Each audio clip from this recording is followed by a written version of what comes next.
هذا خبابير إعلامية ومفسبكين أنه إحنا في الجبهة والمؤتمر مش الجبهة. المؤتمر داعم سياسيا وعسكريا وأمنيا وثقافيا مع أنصار الله كمكون أساسي الذي استلموا السلطة بعد فرار هادي. فلا نستطيع أن نفرق بينهما، المؤتمر وأنصار الله هما كيان سياسي في مواجهة العدوان. اندلعت اشتباكات عنيفة بين ميليشيات حزب الإصلاح ومسلحي جماعة الحوثيين في مديرية ثلة بمحافظة عمران، أسفرت عن مقتل 4 أشخاص على الأقل وإصابة آخرين.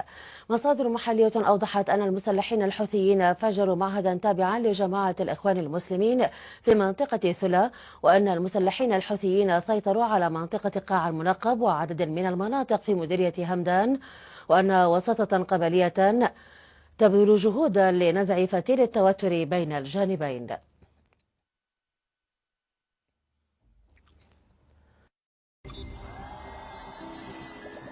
ايوه يا شيخ كهلان. مرحبا يا فندم، كيف الحال؟ اتصلت بي؟ نعم. خير ان شاء الله. كنا نخبرك بس من دولة. ما مش التليفون. هم الحين يشتوا عمرها.